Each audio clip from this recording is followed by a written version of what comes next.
11장 1절부터 4절. 몇 페이지냐면 1251페이지. 다니엘서 11장 1절부터 4절. 11장 소수야. 1252 1251. 짧으니까 11장 몇 절이요? 11장 1절부터 4절. 다니엘서 몇 장이에요? 11장. 11장 다니엘 11장. 네. 아니요. 1절에서 4절 1절에서 4절. 아멘. 아멘. 같이 읽습니다. 짧으니까. 내가 또 메레스랑 다리오 원년에 일어나 그를 도와서 그를 강하게 한 일이 있었느니라. 이제 내가 참될 것을 내게 보이리라. 보라, 바사에게 또 새 왕들이 일어날 것이요 그 후에 넷째는 그들보다 힘이 부여할 것이며 그가 그 모양으로 강하여진 후에는 모든 사람을 충동하여 헬라 왕국을 칠 것이며 장차 한 능력 있는 왕이 일어나서 큰 권세로 다스리며 자기 마음대로 행하리라. 그러나 그가 강성할 때에 그의 나라가 갈라져 천하 사방에 나눌 것이니 그가 그의 자손에게로 돌아가려도 아니할 것이요 또 자기가 주장하던 권세대로도 되지 아니하리니 이는 그 나라가 뽑혀서 그 이후에 다른 사람들에게 돌아갈 것이니라. 아멘. 오늘의 말씀의 제목은 때가 이르기까지라는 말씀이 되겠습니다. 자, 오늘 말씀은 다니엘서인데요. 다니엘서 하면 뭐가 생각이 나나요? 여러분이 생각나는 거. 다니엘서. 다니엘이 21일간 기도가 생각나죠. 다니엘 기도. 네, 그렇죠. 맞아요. 네. 다니엘 기도가 생각이 납니다. 지금 현재 우리 교회에서 하고 있는 거, 유일하게 하고 있는 게 지금 다니엘의 기도. 그리고 또 예수님께서 하신 40일도 이것밖에는 없어요. 다른 거는 없는 것 같아요. 근데 다니엘 기도 기간은 굉장히 우리 한국교회가 굉장히 좋아서 해마다 지키고 있는 거라고 알고 있거든요. 그러면 다니엘의 기도는 며칠 하죠? 21일 하죠. 21일간을 합니다. 그러면 왜 다니엘 기도는 21일간을 할까요? 하늘의 응답받기 위해서 그렇게 자, 다니엘서 10장 12절부터 13절 봅시다. 바로 옆에 있어요. 10장 12절부터 13절 바로 옆에 있죠. 자, 다 같이 읽습니다. 그가 내게 이르되 다니엘아 두려워하지 말라. 내가 깨달으려 하여 내 하나님 앞에 스스로 겸비하기로 결심하던 첫날부터 내 말이 응답받았으므로 내가 내 말로 말미암아 왔느니라. 그런데 바사 왕국의 군주가 20일 동안 나를 막았으므로 내가 거기 바사 왕국의 왕들과 함께 머물러 있더니 가장 높은 군주인 하나인 미가엘이 와서 나를 도와주므로. 아멘. 여기서 바사 왕국의 군주가 나오는데요.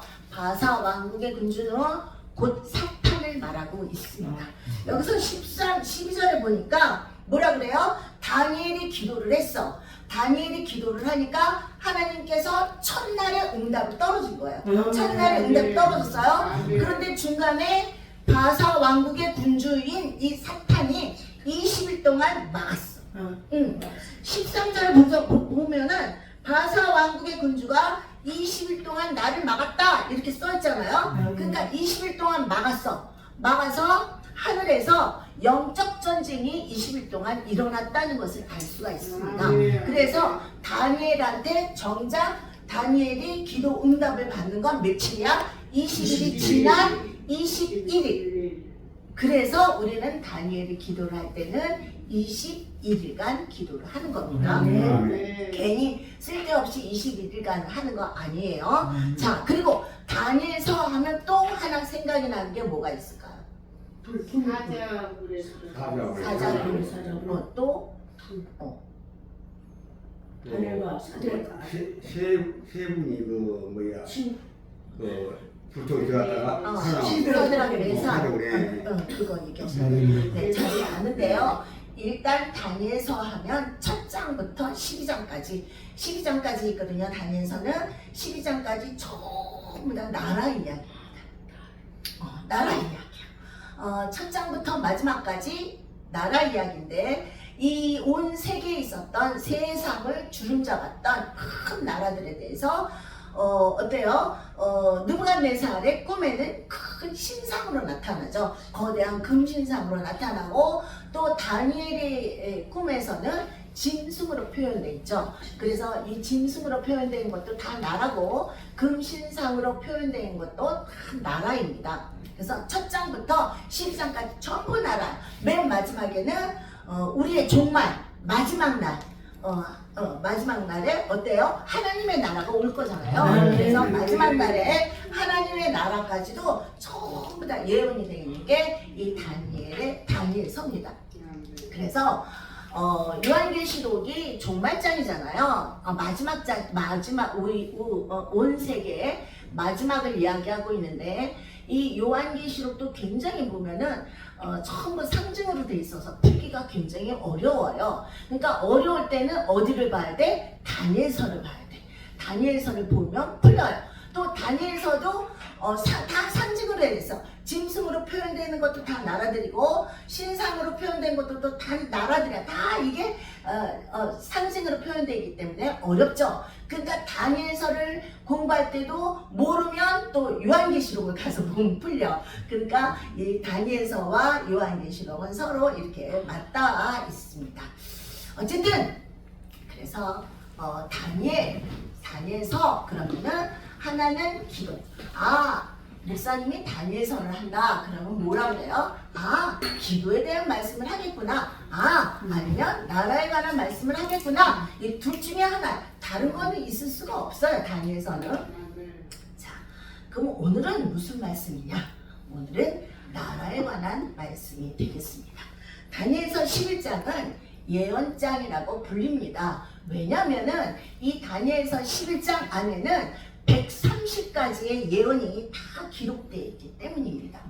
그러나 이 11장을 읽어보면 도대체 무슨 나라를 얘기했는지 도대체 분간이 되지 않습니다. 그러나 이 말씀은 이미 느부갓네살의 꿈의 신상으로 그리고 다니엘의 꿈에 짐승으로 표현했던 세계를 움직였던 나라들에 관한 예언을 여기서는 11장에서는 남방이다 북방이다 계속 11장 전체를 보면 남방 북방 이렇게 표현했거든요. 그래서 남방이다 북방이다 라고 표현한 것으로 봅니다. 자 1, 2절을 다시 봅시다.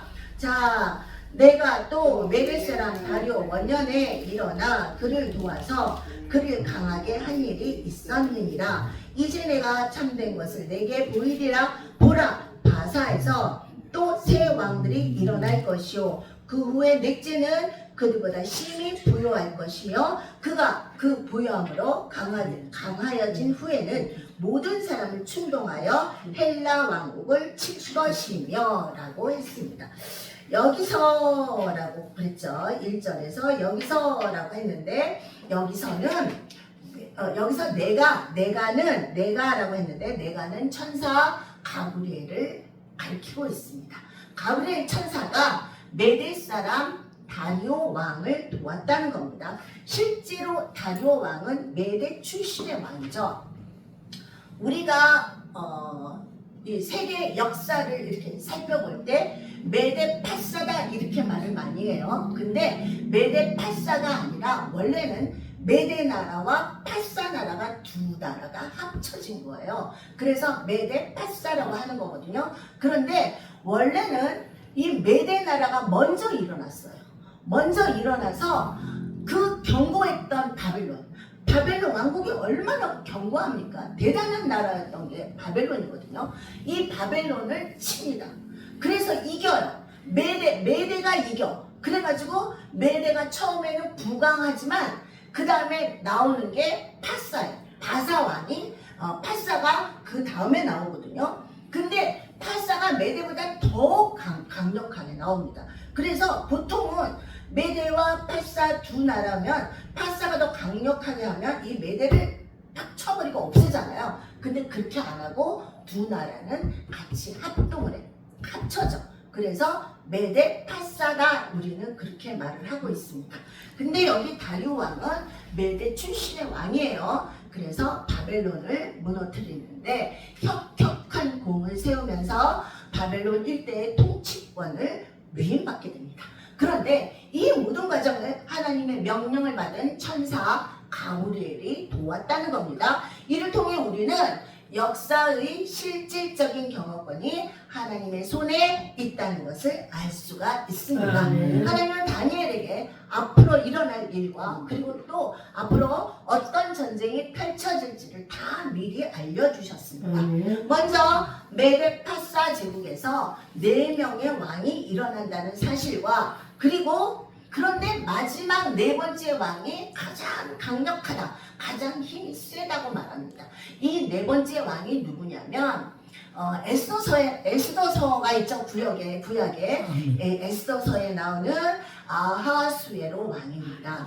이 아하수에로 왕은 엄청난 부자였어요. 그래갖고 앞에 세 왕보다 훨씬 더 큰 권력을 가졌었고 또 훨씬 더 많은 재물을 가지게 됩니다. 그래서 그는 막강한 권력과 막강한 재물을 가지고 무려 100만 대군을 모집합니다. 100만 대군이면 얼마나 커요? 그 100만 대군을 모집해서 헬라를 치게 됩니다. 헬라를 공격해. 그런데 100만 대군이나 이끌고 헬라를 공격했지만 헬라한테 지게 됩니다. 패하게 됩니다. 그 뒤로 메데파사 제국의 가세는 기울게 되고 헬라가 새로운 강자로 떠오르게 됩니다. 자, 3절을 보세요. 3절. 장차 한 능력 있는 왕이 일어나서 큰 권세로 다스리며 자기 마음대로 행하리라. 아멘. 여기서 큰 능력 있는 왕은 누구냐면 알렉산더 대왕을 말하고 있습니다. 이 알렉산더 왕이 제위하던 헬라 제국은 전 세계를 패권을 차지했죠. 그러면서 전성기를 누리게 됩니다. 그러나 알렉산더가 죽고 난 후에 헬라 제국은 점점 더 힘을 잃어가게 되죠. 알렉산더가 나이 20살에 왕위에 오르게 되는데요. 굉장히 어릴 때 오르게 되죠. 그런데 이 알렉산더 대왕이 뭐라고 말했냐면 이 땅에 인간이 사는 곳이면 그곳이 어디든지 전부 다 내가 점령하겠다 라면서 호언장담을 했습니다. 그의 호언장담대로 알렉산더 대왕은 끊임없이 전쟁을 했죠. 전쟁을 했는데 끝도 없이 한도 없이 다 승승장구를 합니다. 다 이겨. 진 전쟁이 없어. 알렉산더 대왕은 다 이겨. 곳곳마다. 하루도 전쟁을 안 한 날이 없을 정도로 알렉산더 대왕은 그렇게 대단했던 왕이었습니다. 그래서 영토를 굉장히 많이 확장하죠. 그래서 헬라 제국이 그렇게 대단했던 겁니다. 그런데 그는 그래서 어디까지 확장되냐면 인도까지 확장이 돼요. 그래서 인도까지 점령하는데 인도에서 무슨 일이 일어나냐면 인도에서 화살을 맞게 됩니다. 처음이죠. 처음 화살을 맞게 되는 거야. 그 많은 전투를 하는데 화살 한 번도 안 맞았어. 그 인도에서 화살을 맞게 돼요. 그래서 그의 진격은 멈추게 됩니다. 만약 알렉산더 대왕이 부상을 입지 않았다면 인도를 넘어서 중국을 넘어서 우리나라 한반도까지 왔을지도 모를 일입니다. 화살에 맞은 이 알렉산더는 그 뒤에 본국으로 돌아옵니다. 본국으로 돌아오는데 얼마 지나지 않아서 말라리아에 걸리게 됩니다. 그래서 말라리아에 걸려서 심한 열병을 앓다가 33살 나이로 죽게 됩니다. 그런데 그가 또 죽기 전에 유언을 남겼는데요. 참 이 유언이 또 기가 막혀. 무슨 유언을 했냐면 알렉산더 대왕한테 두 아들이 있었어요. 근데 두 아들한테 뭐 첫째 아들이라든가 둘째 아들한테 내가 네 왕권을 물려주겠다 이런 게 아니라 제일 센 놈에게, 니네 둘 중에 제일 센 놈에게 내 왕위를 물려줘라. 이렇게 유언을 하고 죽었어요. 그러니까 어떻게 돼? 두 아들이 죽기 살기로 싸우지. 내가 더 왕권을 차지하려고. 큰 아들은 내가 크다고 싸우고, 작은 아들은 작은 아들대로 내가 왕권을 차지하게 싸우고, 죽기 살기로 두 아들이 싸우죠. 그래서 어떻게 해요? 제일 먼저 두 아들이 다 죽어. 다 죽어. 그러다 보니까 이 헬라 제국은, 그 엄청났던 헬라 제국은 네 나라로 분열이 됩니다. 실질적으로 헬라 제국이 해체된 겁니다. 자, 7절부터 9절로 읽어봅시다. 7절, 9절. 7절부터 9절까지. 그러나 그 공주의 본 족속에게서 난 자 중에 한 사람이 왕위를 이어 권세를 받아 북방왕의 군대를 치러 와서 그의 성에 들어가서 그들을 쳐서 이기고 그 신들과 부어 만든 우상들과 은과 금의 아름다운 그릇들은 다 노력하여 애국으로 가져갈 것이요 몇 해 동안은 그가 북방왕을 차지하리라. 북방왕이 남방왕의 왕국으로 쳐들어갈 것이나 자기 본국으로 물러가리라. 아멘. 이렇게 여기서 보면 이처럼 물어 뜯는 가운데 한 나라가 쇠하고 한 나라가 떠오르는 패턴이 계속해서 11장에서는 반복이 됩니다. 하나님이 이 모든 과정을 진리의 말씀을 통해서 다니엘에게 미리 보여주셨습니다. 그리고 이 말씀들은 1.1획의 오차도 없이 역사 속에서 정확하게 실현되었습니다. 그래서 온 우주의 역사를 경영하시는 하나님에 대해서는 다음과 같은 결론을 내릴 수밖에 없습니다.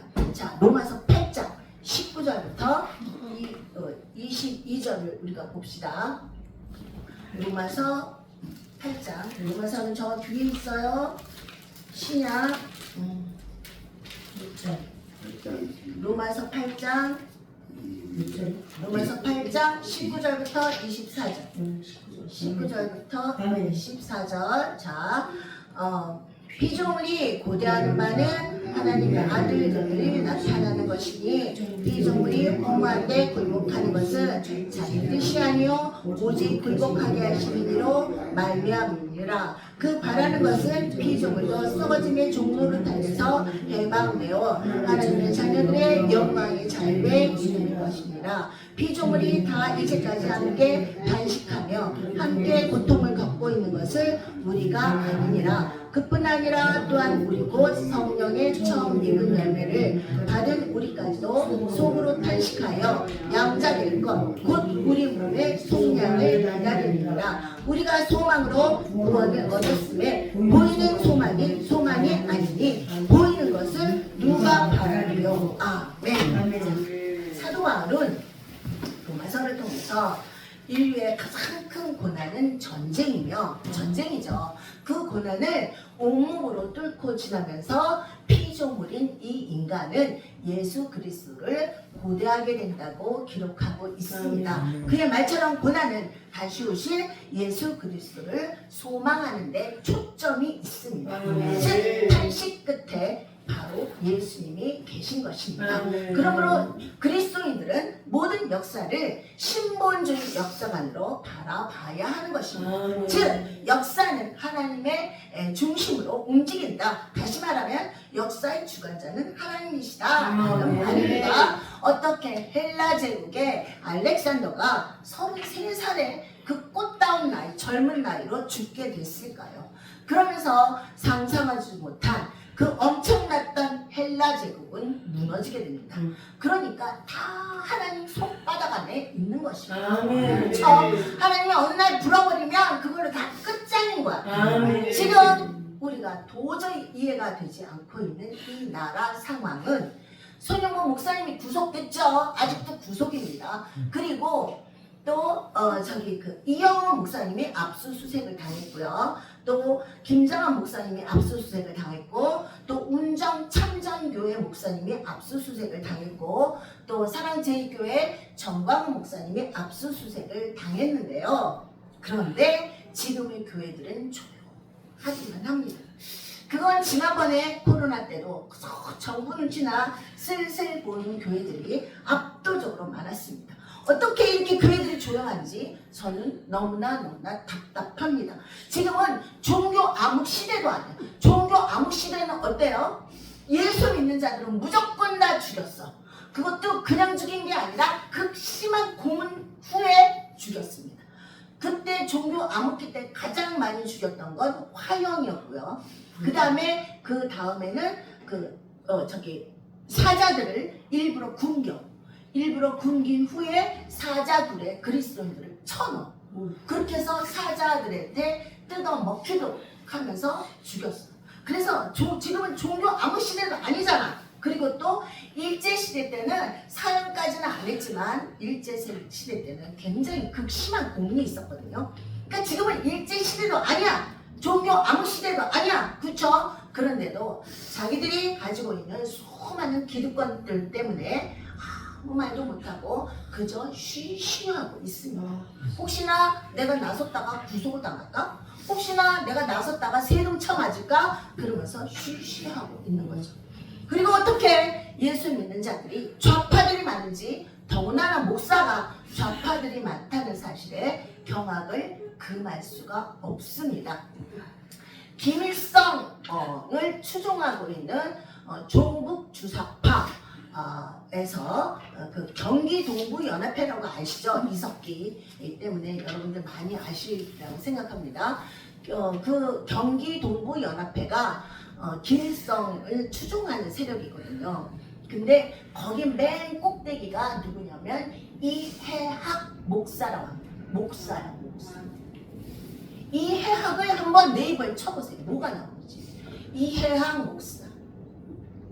그 다음에 백낙천. 그 다음에 그 밑에가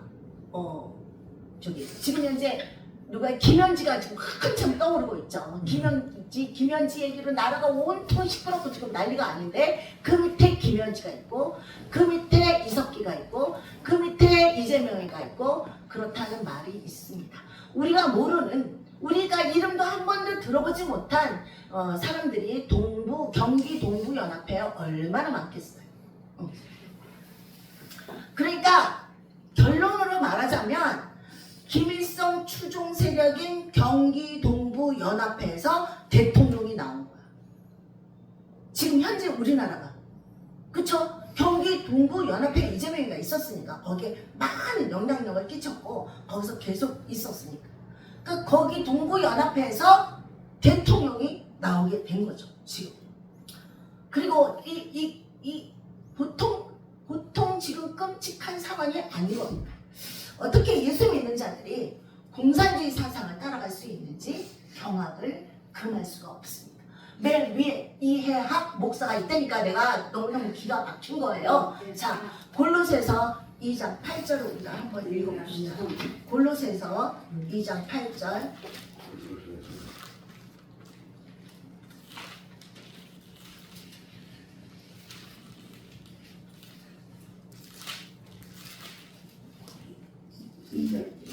이정팔절. 네. 자, 같이 읽습니다. 누가 철학과 헛된 속임수로 너희를 사로잡을까 주의하라. 이것은 사람의 전통과 세상의 초등학문을 따름이요 그리스도를 따름이 아니니라. 아멘. 자, 여기서 보면은 헛된 속임수라고 나오는데요. 베네수엘라 차베스 대통령이 뭐라고 말했냐면 아주 유명한 얘기를 했는데 거짓말도 100번을 똑같이 시키면 거짓말은 진실이 된다. 이런 말을 했어요. 근데 지금 우리가 TV를 틀면 지금 뭘 얘기해요? 내란당, 내란죄를 지금 1년 내내 지금 읽고 있는데 이거는 거짓말이 100번이 아니라 지금 10만 번, 몇억 번을 지금 계속 방송에서 떠들고 있는 겁니다. 그러니까 헛된 속임수가 뭐야? 언론인 거야. 언론은 완전히 저쪽 좌파 쪽으로 넘어가서 지금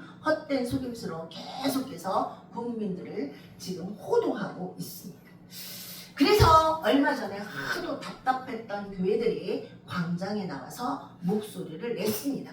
마가의 다락방교회, 또 제자 방성교회들이 나와서 성명서를 발표했고 또 몇몇 교회들도 나와서 성명서를 발표하고 목소리를 냈습니다. 물론 사랑제일교회는 뭐 토요일마다 일요일마다 계속 나오고 있죠.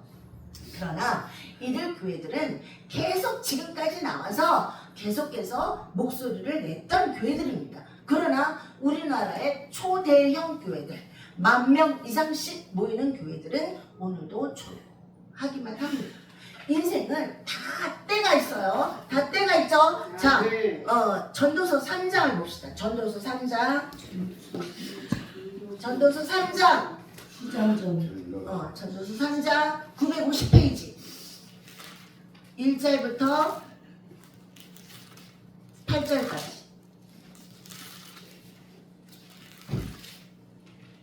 전도서 3장. 3장 1절부터 8절까지.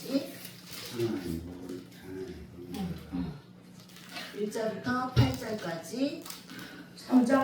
네, 3장. 전도서 3장. 자, 다 같이 읽습니다.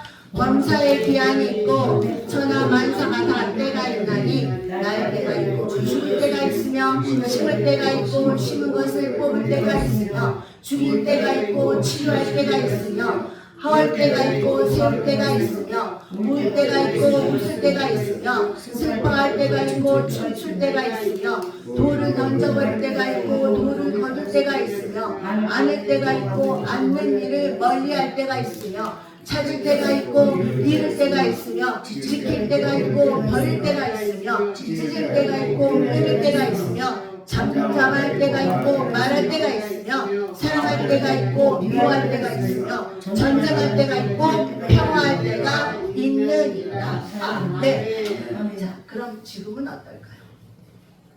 지금은 교회가 조용해야 할 때가 아니라 목소리를 내야 할 때입니다. 지금 교회가 가만히 있다면 교회라고 볼 수가 없는 것입니다. 왜요? 사도행전에서 보면 사도행전은 뭐예요? 사도행전은 교회가 세워지고 새로 교회가 세워지고 교회가 어떻게 흘러가고 이끌어가는지가 다 나오는 게 사도행전이죠. 사도행전에서 보면 교회는 극심한 핍박 가운데 세워졌기 때문입니다. 그러므로 여러분들도 기회가 있을 때마다 가급적 광장에 나가시고 그리고 한국의 교회들을 위해서 더욱더 기도해 주시길 바랍니다. 지금 조상규 목사님이 토요일마다 일요일마다 지금 광장에 계속 나가셔서 유튜브도 찍어서 올려주시고 그러는데 너무나 귀하시죠. 너무나 감사합니다. 자, 지금 나라가 없다면 어떻게 교회가 존재할 수가 있습니까? 나라가 있어야 교회도 존재하는 것입니다. 그리고 지금 이 나라가 나라도 아닙니다. 아예 그냥 무법천지가 돼버렸어요. 악은 무대 중앙으로 올라갔고요. 선은 무대 바깥으로 쫓겨났고요. 그리고 진리는 시궁창으로 처박혔고요. 상대적으로 거짓을 마이크를 잡고 마구마구 떠드는 상황이 지금 이 나라의 상황입니다.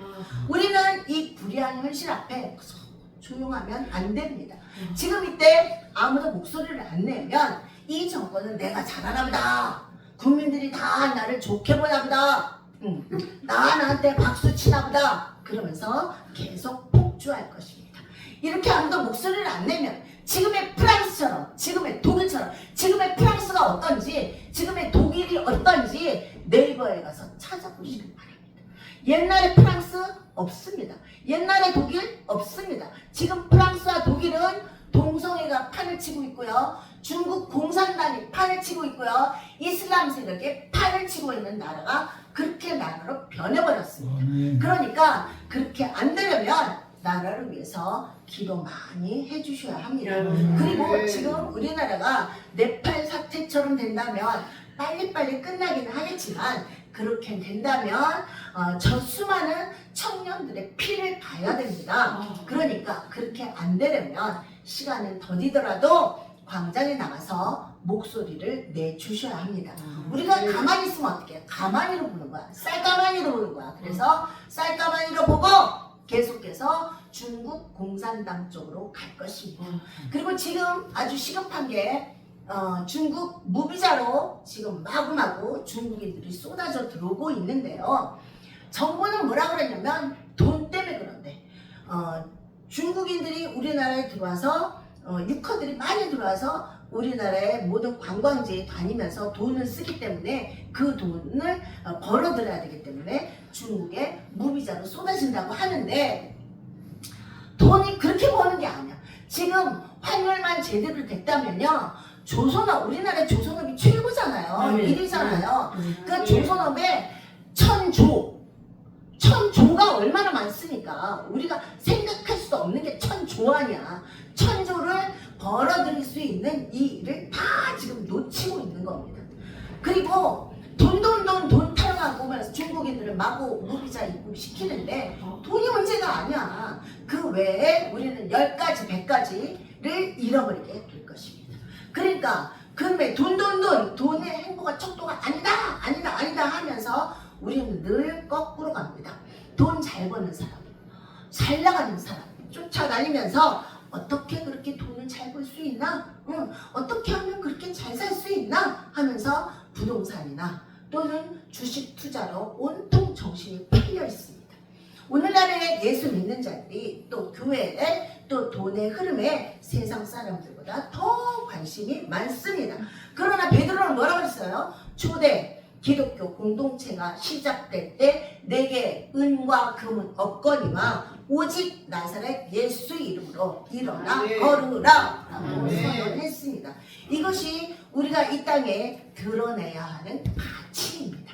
그런데 우리는 자꾸만 거꾸로 쫓아가고 있습니다. 내가 이 시대에 이곳에 태어나 사는 것은 주변 사람들과 함께 복되고 그리고 하나님이 나를 8%, 또 하나님이 나를 마이크로 나를 나팔수로 부르셨다는 인식이 반드시 필요합니다. 이 인식을 한시도 잊어서는 안 됩니다. 우리들은 너무나 힘이 없죠.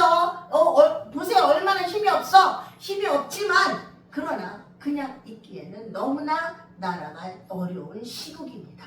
나라 경제는 파탄으로 돌아갔고 젊은이들은 일자리를 찾아도 없으니까 뭐 요새는 캄보디아에 뭐 무슨 고액 알바가 있대나 어쨌거나 해서 거기를 쫓아가서 거기에서 전기 고문을 당하고 마약으로 마약을 마구마구 붓고 결국은 또 그리고 저기 그 장기가 척추이 되고 그 결국은 사망으로 이끄는 그런 상황이 지금 너무나 많이 우리나라에 벌어지고 있는 거죠. 그런데 팔다리가 잘리고 손톱 발톱이 뽑히고 별별 일이 다 뉴스에서 나오는데요. 한편으로는 그렇고 또 한편으로는 어떤 일이 일어나냐면 일자리를 찾아도 없으니까 희망을 완전히 잃어버려서 방 속으로 처박혀 들어가는 거야. 방 속에서 안 나와. 핸드폰 하나 들고 들어가서 방 속에서 아예 안 나와. 그런 젊은이들이 지금 너무나 많죠. 그래서 늙은 부모들은 돈벌이에 급급한 그런 상황이 지금 우리나라의 현상입니다. 그러므로 하나님께 받은 이 소명의 길을 걷는 중에 자신이 몸담고 있는 이곳을 보다 더 행복하게 하고 보다 더 건강하게 하는 것이 믿는 자의 삶이어야 합니다. 어디를 가든지 이런 잃어버린 가치를 회복해야 하는 것입니다. 다니엘서 24절을 보세요. 24절 11장의 24절 다니엘서 11장 24절 그가 평안할 때에 그 지방에 가장 기름진 곳에 들어가서 그의 조상들의 조상이 행하지 못하는 것을 행할 것이요 그는 누락하고 탈취한 재물을 우리에게 흩어주며 계략을 세워 얼마 동안은 산성들을 칠 것인데 때가 이르기까지 그러하리라. 아멘. 때가 이르기까지 그러하리라 라는 말씀은 하나님이 온 우주의 역사를 경영하신 분임을 인정하면서 하나님의 시간, 하나님의 때를 기다릴 줄 알아야 합니다. 그러나 하나님의 때를 기다릴 줄 알아야 된다는 것은 매우 어렵죠. 아브라함은 하나님의 때를 기다렸습니다. 하지만 롯은 하나님의 때를 기다리지 못하고 방황하다가 결국은 소돔과 고모라를 택하게 됩니다. 그리고 얼마 뒤에 롯은 자신이 힘겹게 쌓아올린 모든 것이 활활 타는 광경을 바라보면서 그곳에서 도망치기에 바빴습니다. 이처럼 우리는 항상 처음과 끝을 전부 다 아시는 하나님의 시간을 기다릴 줄 아는 것이 매우 중요합니다. 우리야 내일 일을 알 수가 없잖아요. 그러나 우리 인생의 전체를 보고 계시는 하나님의 타이밍에 주목해야 하는 것입니다. 지금 당장 눈앞에 아무것도 보이지 않는다 하더라도 우리가 느끼기에 왜 이렇게 더디지? 왜 이렇게 더디지? 할지라도 하나님이 이미 정확한 때를 잡고 계심을 잊지 믿으시기를 바랍니다. 아멘. 32절을 보세요. 32절. 32절. 그가 또 언약을 배반하고 악행하는 자를 속임수로 타락시킨 것이나 오직 자기의 하나님을 아는 백성은 강하고 용맹을 떨치리라. 아멘. 하나님을 아는 백성은 강하고 용맹합니다. 아무리 요동치는 상황이라 할지라도 하나님을 아는 백성은 겁낼 이유가 없습니다. 그러므로 겁먹지 마시고 잘못된 것은 잘못됐다고 목소리를 내주어야 합니다. 또한 지금은 내 아들, 딸, 내 손주, 손녀들 기도할 때가 아니라 이 나라를 위해서 한국 교회들을 위해서 또 기도할 때인 것입니다. 그러므로 하나님의 역사가 하나님의 손길이 내 인생 가운데 그리고 이 나라 가운데 가득히 임하길 예수님의 이름으로 축복합니다. 아멘. 아멘.